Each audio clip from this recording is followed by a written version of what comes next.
आचार्य जी, बहुत डिप्रेशन में रहता हूँ, बहुत अत्यधिक डिप्रेशन में रहता हूँ। अपने काम को लेकर के बहुत तनाव में रहता हूँ। जैसे दुकान है, दुकान पर दिन भर झूठ बोलना पड़ता है। दिन भर जो काम करता हूँ उसमें मतलब बहुत तकलीफ़ है और दुकान में मन ही नहीं लगता मेरा। कस्टमर आते हैं, ठीक, कभी कभी वापस कर देता हूँ और आपको ही सुनता रहता हूँ। 3-3 4-4 घंटे बीत जाते हैं, मेरा सर दर्द करने लगता है, लेकिन संतुष्टि नहीं मिलती, सुनता रहता हूँ। तो ये चीज़ मतलब भीतर बहुत छटपटाहट है आचार्य जी, कैसी है मैं समझ नहीं पा रहा हूँ, क्या है? किस बात की छटपटाहट है? सत्य चाहिए। प्रेम नहीं है, प्रेम नहीं है जीवन में बोध नहीं है, जीवन में मुक्ति नहीं है, यही छटपटाहट है आचार्य जी। वो क्या है जो चाहिए? सत्य, हाँ, प्रेम चाहिए, मुक्ति चाहिए। अच्छा, इन दोनों में से किसी एक का चुनाव करना हो तो क्या चाहिए, प्रेम या मुक्ति? प्रेम, प्रेम चाहिए। कोई ऐसा नहीं है जिससे मैं अपने दिल का हाल सुना सकूं, कोई ऐसा नहीं है।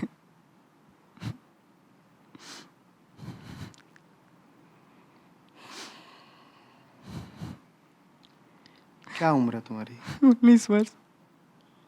किस चीज़ की दुकान है? प्लास्टिक की। शांत बैठो, शांत बैठो।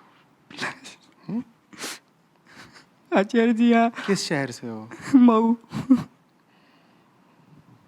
मैं आचार्य जी का मैंने बहुत मतलब इधर उधर से मैंने पैसा जोड़ करके कैसे कैसे मैं यहाँ आया। आपसे मिलना चाहता था, 4 दिन से आज नोएडा में हूँ, लेकिन अच्छा, क्या हो जाए तो शांत अनुभव करोगे? जो तुम्हारी दिनचर्या है जिसमें तुम कहते हो प्रेम नहीं है और मुक्ति नहीं है, उसमें तुमने कहा कि कोई है नहीं जिससे दिल की बात कर सको, तो क्या हो जाए, क्या मिल जाए तो शांत अनुभव करोगे? आचार्य जी आपका सानिध्य मिल जाए बस, और कुछ नहीं चाहिए। इससे बड़ी बात मेरे लिए कुछ नहीं होगी। बस यही चाहता हूँ, पूरे दिल से चाहता हूँ। नहीं, मेरा सानिध्य तो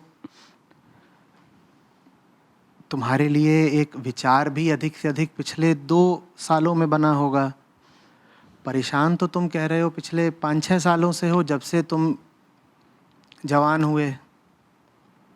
आचार्य जी, मैं एक सच्चे गुरु की तलाश में था, जो कि मैं इधर उधर ढूंढा, बहुत खोजा, इधर उधर, मुझे कुछ भाया नहीं, बेटा, कहीं नहीं गुरु भाया। की तलाश, मेरे साथ रहो थोड़ा अभी। सानिध्य कह रहे हो ना, तो अभी साथ रहो। गुरु की तलाश शुरू ही होती है किसी परेशानी से। दुख ना हो तो मुक्ति की कोई ज़रूरत भी नहीं है। तो वो मूल परेशानी क्या है जिससे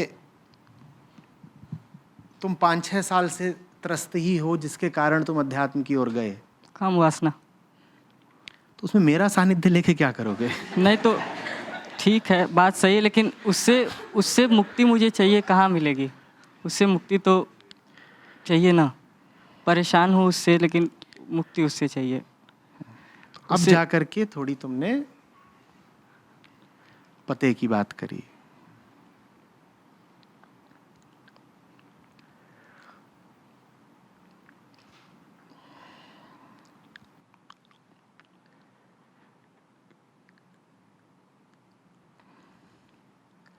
काम वासना नहीं किसी को परेशान करती।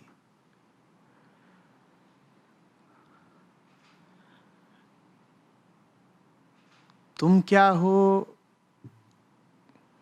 काम क्या है, इसके प्रति नासमझी से परेशान होते हैं लोग।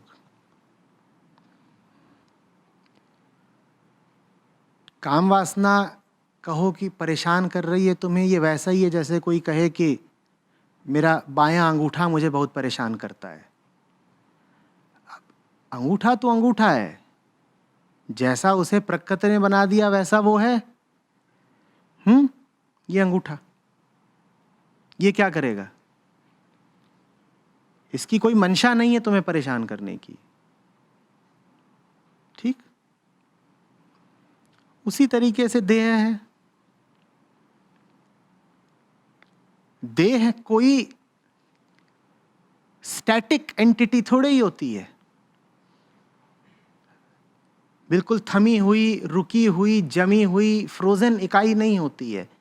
आमतौर पे जब तुम कहते हो देह, तो तुम्हारे मन में एक तस्वीर आती है, एक छवि आती है ना? जैसे तुमने अपना चित्र लेके, अपनी फोटो लेके कहीं चिपका दी हो, तुम कहते हो ये मैं हूं। शरीर को लेके भाव ही ऐसा आता है जैसे कोई रुकी हुई चीज है। वो रुकी हुई चीज नहीं है।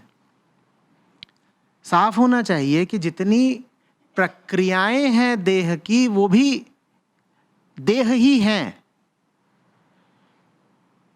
तुम किसी की तस्वीर लगाओ जिसमें उसकी नाक है, तो क्या ये जाहिर सी बात नहीं है कि वो सांस भी ले ही रहा होगा भाई, कि नहीं ले रहा होगा? आप पासपोर्ट साइज फोटो लगाते हैं, उसमें नाक होती है कि नहीं होती है? नाक हटा के लगाते हैं, तो नाक है तो सांस चल रही होगी कि नहीं चल रही होगी? तो इसी तरीके से शरीर में बाकी कल पुर्जे भी हैं। काम वासना कोई इधर उधर की चीज नहीं है। जैसे तुम्हारी नाक है वैसे ही काम वासना है। नाक फेफड़े से अलग है? नाक और फेफड़े सांस से अलग है? नहीं है ना? तो वैसे ही शरीर के जितने हिस्से हैं सब अपना अपना काम करते हैं। वो सब संस्कारित हैं प्रकृति द्वारा अपना अपना काम करने के लिए। और शरीर के हिस्सों की जब बात हो रही है तो उसमें बाहरी हिस्से ही थोड़े आते हैं कि नाक, अंदरूनी हिस्से भी आते हैं। ये एक मशीन है जो पहले से ही एक मिशन लेकर के बैठी हुई है।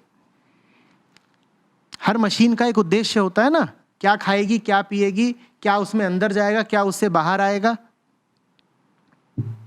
ठीक। अब जैसे ये मशीन खाती है,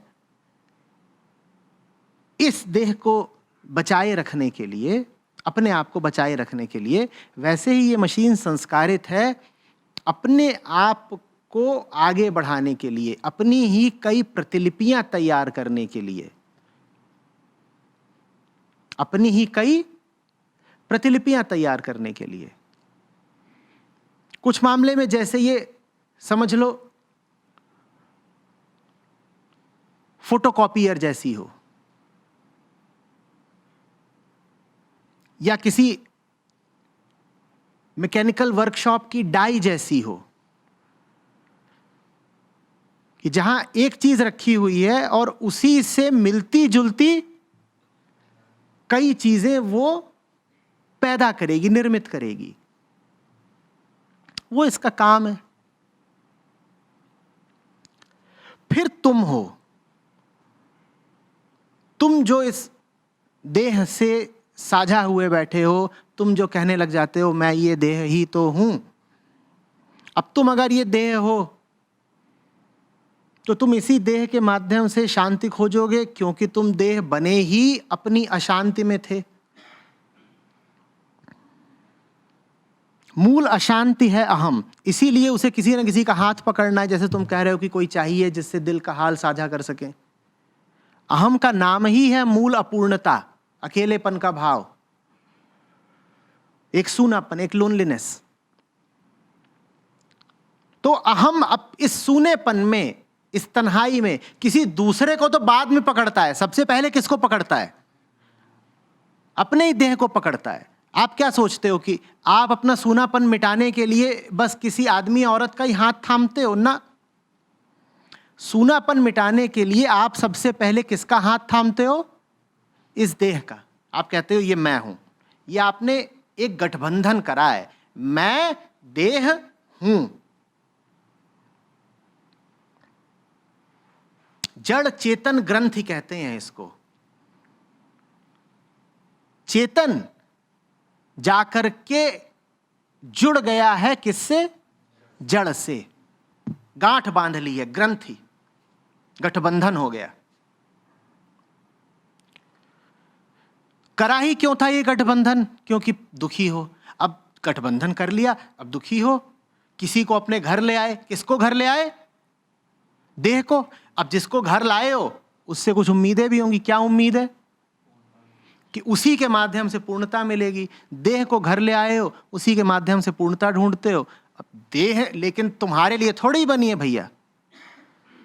जैसे तुम कोई आदमी औरत घर ले आते हो और उसके माध्यम से फिर रौनक ढूंढते हो ना, और पूर्णता ढूंढते हो ना कि अब मेरी जिंदगी में बहार आ जाएगी, पूरापन आ जाएगा, ये हो जाएगा, वो हो जाएगा। लेकिन तुम भूल ही जाते हो कि जिसको तुम अपने घर लेकर के आए हो वो तुम्हारे लिए थोड़े ही बना है।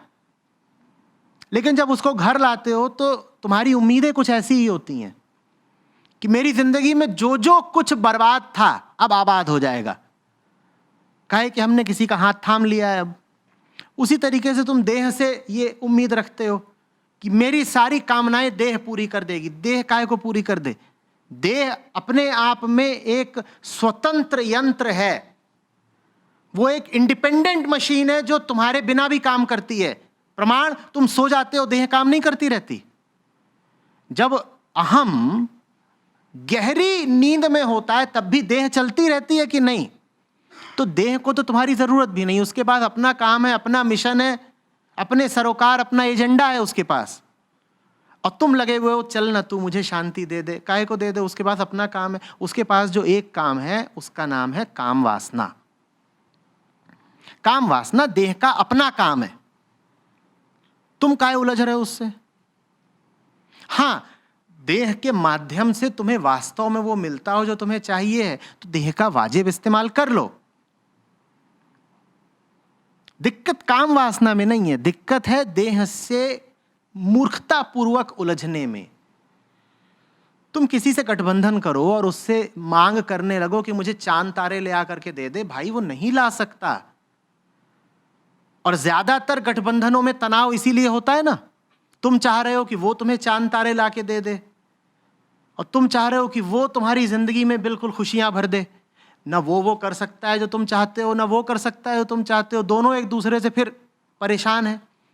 यही रिश्ता अहम और देह का है। तुम देह से परेशान हो, देह तुमसे परेशान है। देह सोना चाहती है, तुम उसे कोच कोच जगा देते हो। देह को खाने के लिए सिर्फ सीधा सरल पौष्टिक खाना चाहिए, तुम अपनी वासना के चलते उसमें ठूस ठूस के मसाला भर देते हो और देह बर्बाद होती है।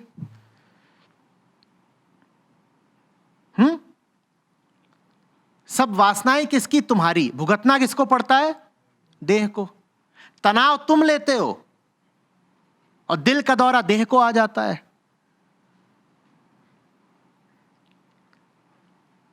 देह तुमसे परेशान है, तुम देह से परेशान हो। अपना और शरीर का सही रिश्ता तो समझो। और तुम जब अध्यात्म की आ रहे हो ना, तो तुम बिल्कुल वही काम कर रहे हो जो तुमने शरीर के साथ करा है। तुमने शरीर को पकड़ा है शरीर से एक नाजायज मांग करके। क्या मांग करके? मेरा सूनापन हटा दो। अब वही मांग तुम सब गुरुओं से कर रहे हो, मेरा सूनापन हटा दो। 3-4 से कर चुके हो, अगला नंबर मेरा है। जैसे देह तुम्हारा सूनापन नहीं मिटा पाई, वैसे ही मैं भी तुम्हारा सूनापन नहीं मिटा सकता, क्योंकि बड़े लोग बता गए हैं वो सूनापन है ही नहीं। जो चीज हो उसको तो मिटाया भी जा सकता है, जो हो ही ना उसको कैसे मिटाओगे? वो ये जो दीवार है, चलो इसमें जो लाल लाल धब्बे हैं इनको सबको साफ करो, और जब तक साफ नहीं करोगे मैं तुम्हें चैन नहीं लेने दूंगा। खड़े हो जाओ। ये जो दीवार है इसमें जितने ये लाल हैं सबको साफ करो, और साफ जब तक दिखाओगे नहीं कि साफ कर दिया, देखिए ये धब्बा था साफ कर दिया, तब तक मैं पीछे से कोंचता रहूंगा। तो अब क्या होगा तुम्हारा?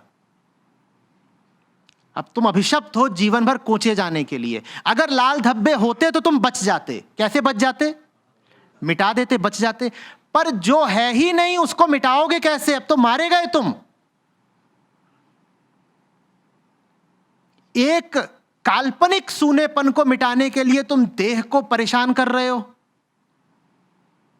उसी काल्पनिक सूनेपन को मिटाने के लिए तुम कबीर साहब के पास पहुंच गए, ओशो के पास पहुंच गए, और हर जगह जब विफलता मिली तो अभी मेरे पास आए हो। मैं कहां से जीत जाऊंगा भाई, बहुत छोटा आदमी हूं। जो तुम मांग रहे हो उसको कोई नहीं दे सकता तुमको। तुम एक ऐसे गड्ढे को भरने की कोशिश कर रहे हो जो है ही नहीं। बोलो कैसे भरोगे? तुम एक ऐसी बीमारी को मिटाना चाह रहे हो जो मात्र तुम्हारी कल्पनाओं में है। बोलो कैसे मिटाओगे? यहीं से तुम्हें नुस्खा भी मिल गया होगा। बीमारी नहीं मिटानी है, कल्पना मिटानी है। बीमारी काल्पनिक है, ये समझो बस। और वो बीमारी तुमको लगी कहां से है? वहीं से जहां से 13 की उम्र में सबको प्रेम रोग लगता है। फिल्में देखते होगे, आसपास तुम्हारे जो यार दोस्त होंगे उनके लफड़े चपड़े शुरू हो गए होंगे। तो बस और क्या किया है? छोटे शहर कस्बे से आ रहे हो, वहां तो सब गुलफाम है, काम धंधा किसी के पास कुछ है ही नहीं, जिसको देखो वही आशिक है, समय की कोई कमी नहीं, दिन 24 नहीं 48 घंटे का होता है। चाय की दुकान पे बैठे हैं, चौराहों पे खड़े हैं, नई नई मूछें आ रही हैं। उस उम्र में तो सब लगती हैं सांवली सलोनी, आहा, तब से त्रस्त हो। यहां पे आकर अध्यात्म की बात कर रहे हो, कह रहे हो सत्य चाहिए। सत्य थोड़ी चाहिए तुम्हें, सत्यवती चाहिए।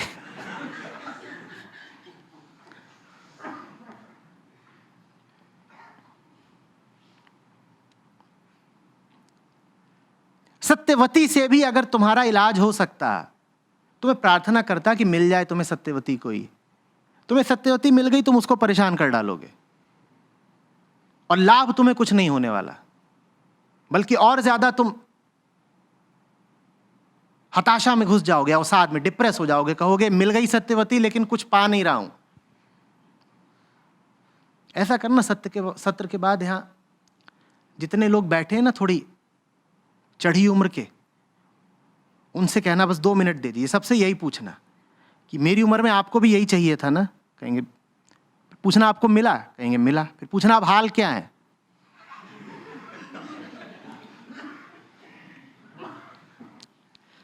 तुम इस बात पर बेहाल हो कि तुम्हें मिल नहीं रहा, जिनको मिल गया है उनका भी तो हाल पूछो ना कि उनका क्या।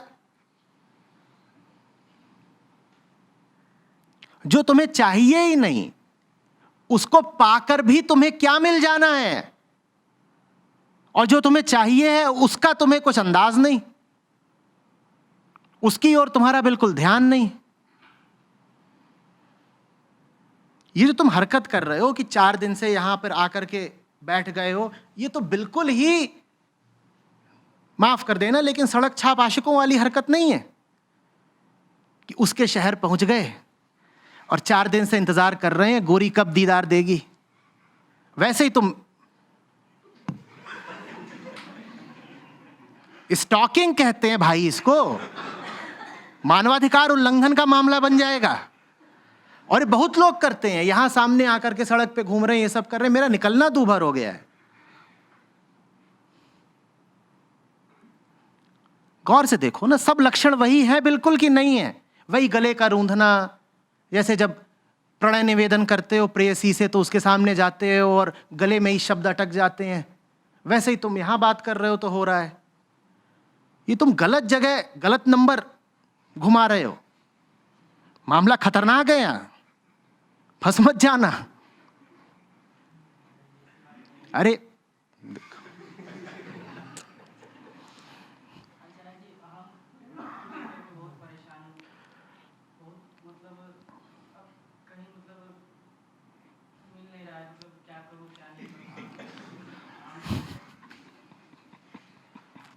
ये देखो ये कैसे हंस रहे हैं। नहीं, हंसने दीजिए, उपहास नहीं कर रहे हैं। कुछ बात है जो वो समझ रहे हैं, जो तुम समझ नहीं पा रहे हो ना। किसी का इरादा, जहां तक मैं समझता हूं, खिल्ली उड़ाने का नहीं है। तुम्हारी अनुभवी हैं, उम्र के उन पड़ावों से गुजरे हैं जहां पे तुम फंसे हो।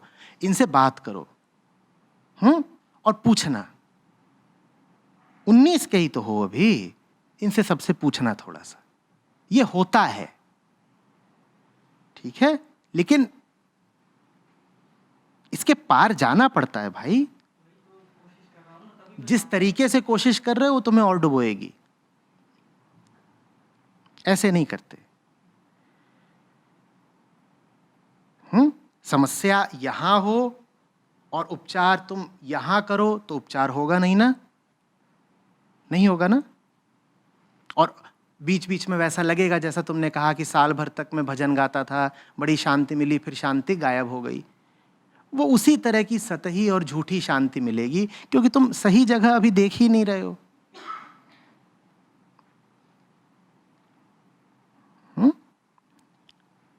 जीवन को एक समुचित उद्देश्य देना पड़ता है। ये जिस अपूर्णता के साथ हम पैदा होते हैं, सबसे पहले उसे जानना पड़ता है, ये जानने के लिए भी कि वो नहीं है। और इतना आसान नहीं है कि बैठे बैठे जान लोगे, बड़ी मेहनत करनी पड़ती है, आजन्म साधना करनी पड़ती है, सिर्फ ये समझने के लिए कि मेरी बीमारी झूठी है। बात मजेदार है। जीवन भर अपना उपचार करना पड़ता है सिर्फ ये समझने के लिए कि बीमारी तो है ही नहीं। मेहनत करनी पड़ती है। ऐसे नहीं कि दुकान में है, वहां काम भी नहीं करते, पढ़ाई लिखाई पर भी बहुत ध्यान नहीं दिया। श्रम लगता है भाई, और उस श्रम में भजन कीर्तन सत्संग के अलावा भी बहुत कुछ आता है। कोई ये ना सोचे कि ये जो जीवन का कुरुक्षेत्र है, इसमें आप भजन कीर्तन करके ही जीत ले जाएंगे, या सत्संग करके, या कुछ किताबें पढ़ के। नहीं नहीं नहीं नहीं नहीं, जान का जोर लगाना पड़ता है, वैचारिक शारीरिक हर तरह की मेहनत करनी पड़ती है। तमाम तरह के द्वंद्वों से होकर गुजरना पड़ता है, एक से एक बड़ी बाधाओं को जीतना पड़ता है। आदमी का जन्म लिया है आपने, देवता भगवान नहीं है। आदमी अभिशप्त होकर के पैदा होता है तड़पने के लिए। उस तड़प के पार जाना हंसी ठट्ठा नहीं होता। न ये होता है कि कातर होकर के बस दो चार आंसू बहा दिए तो कोई अनुकंपावश तुम्हारा उद्धार कर देगा। ऐसे कोई अनुकंपावश तुम्हारा उद्धार नहीं कर सकता। वो सब किस्से कहानियों में होता रहा होगा कि ऋषिवर जा रहे थे, तभी एक आया और चरण पकड़ लिए बिल्कुल कि बड़े दुख में हूँ, बड़ी मुसीबत में हूँ, कल्याण करें। उन्होंने कहा तथास्तु। और वो जो आया था पांव पकड़ने, वो सहसा एक बलिष्ठ और सुंदर राजकुमार बन गया। ऐसा नहीं होता। कोई भी हो, गुरु हो, ऋषि हो, कोई हो, वो तुम्हें अधिक से अधिक कुछ बात बता सकता है, कुछ रास्ता दिखा सकता है। तुम्हें ही चलना है, तुम्हें ही मेहनत करनी है। कोई दिव्य चमत्कार नहीं होने वाले। बात समझ में आ रही है? अच्छा हुआ है तुम्हारे साथ कि कम उम्र में ही तुम्हें एक हुक उठ रही है, एक पीड़ा है तुम में। अब दोनों यहां से संभावनाएं हैं। समझोगे नहीं इस पीड़ा को, सस्ता रास्ता लोगे रोने का और आलस का, तो ये पीड़ा तुमको खा जाएगी, यही तुम्हारी जिंदगी बन जाएगी। ऐसे ही जीना, ऐसे ही मर जाना एक दिन। और दूसरा रास्ता है फिर साधना का। और साधना पुराना शब्द है, लेकिन उससे पुराने अर्थ मत ले लेना। जब मैं कहता हूं साधना, तो मेरा मतलब ये नहीं है कि 4 घंटे आसन लगा के बैठे हैं, कोई पूछे साधना कर रहे हैं, नहीं। जब मैं कहता हूं साधना, तो मेरा मतलब होता है पसीना बहाओ, दुनिया में निकलो। तुम क्या हो ये जानने के लिए तुम्हें दुनिया को समझना भी पड़ेगा और दुनिया से जूझना भी पड़ेगा। संसार को जाने बिना और संसार से उलझे बिना और संसार के बंधनों को काटे बिना अहम को न जानना संभव है, न मुक्ति देना संभव है। संसार और अहम एक ही सिक्के के दो पहलू हैं। जो संसार से मुंह चुरा रहा है, वो अहम को माने स्वयं को भी क्या जानेगा। दुनिया को समझो, दुनिया को जानो, दुनिया के खेल से लड़ करके अपनी आजादी पाओ। इसलिए पूछा मैंने क्या काम करते हो और उसमें कितना ध्यान है, कितना समय देते हो। और अगर बात को आगे बढ़ाता तो ये सब भी पूछता कि दिन तुम्हारा जाता किन चीजों में है, पढ़े लिखे कितना, और जहां पढ़े लिखे वहां अंक कितने पाए थे, ये सब भी पूछता। अध्यात्म ऐसे थोड़ी है कि दुनिया में बिल्कुल शून्य, कुछ जानते नहीं, कुछ समझते नहीं, कहीं लड़े नहीं, कुछ जीता नहीं, लेकिन आंतरिक दुनिया में सिकंदर हो जाएंगे, ऐसा नहीं होता है। अंदर जीत सको इसके लिए बाहर लड़ पाने का भी मादा होना चाहिए। ठीक है, धीरे धीरे आएंगी बातें समझ में। भावुकता से बचना, ध्यान पर जोर रहे, भावों पर नहीं। हम्म